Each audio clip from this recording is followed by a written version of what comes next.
Hi everyone, Manly Mouse Dan here, and I wanted to talk about one of the most ambitious mechanics of Vampire Syndicate, and that is how the factions will behave. Now in most RPGs, factions are somewhat static. You can interact with them and do their quests, but otherwise factions do not engage with the game world or with each other outside of scripted events. For Vampire Syndicate, I wanted to implement some ideas from grand strategy games, where factions have more agency in the game. Specifically, they will not only react to the player's actions, but also behave proactively in achieving their own goals. Let's take a look at how this works.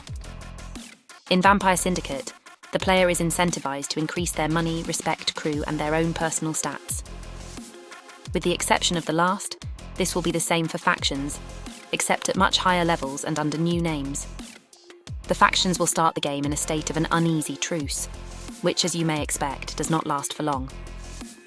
As the player progresses through the game, so too will the factions, competing with each other for resources. Each faction starts with a certain territory and headquarters. The vampire lineages have their underground fortresses, the Traveler's Mandate has their zone of control, the werewolves are decentralized and hiding in Moonfall's wilderness, and finally, the Slayer Order is based out of a massive airship, the INS Foundation of Heaven. These territories will fluctuate throughout the game as factions declare war on each other and forcefully claim rival territories. The end goal of most major factions is to dominate the others, along with a secret goal.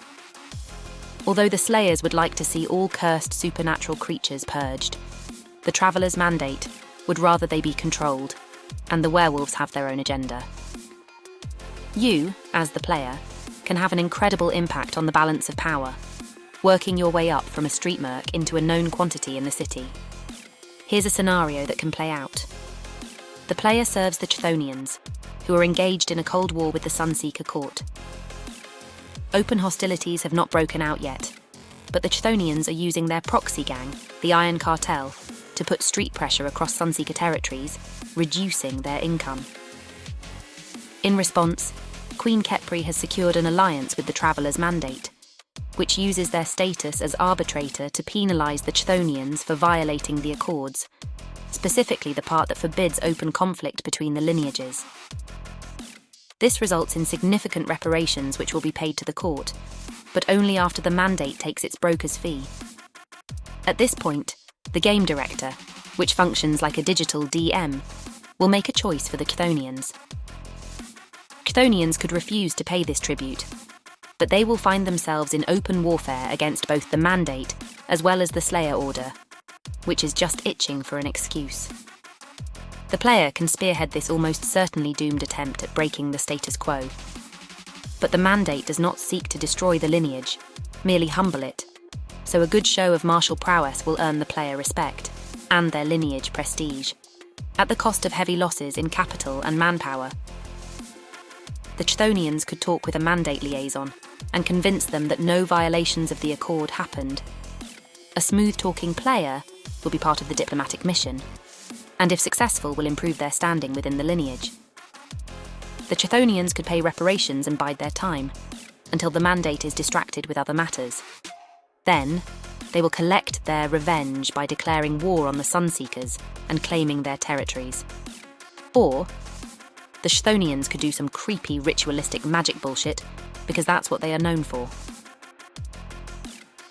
And as the player rises the ranks of their lineage and accrues respect, they will get a greater say in what their lineage chooses. This is a complex mechanic, designed to realistically depict the political and often warlike organisation of the city's crime syndicates. I recognize that this is a highly ambitious system that will make each run of the game unique, and it gives the game an immense replayability. This of course also means a lot of work and time investment, so this will have to be a stretch goal. But it's not entirely set in stone, so the closer we get to the stretch goal, the more features I'll likely be able to add. Thanks for watching.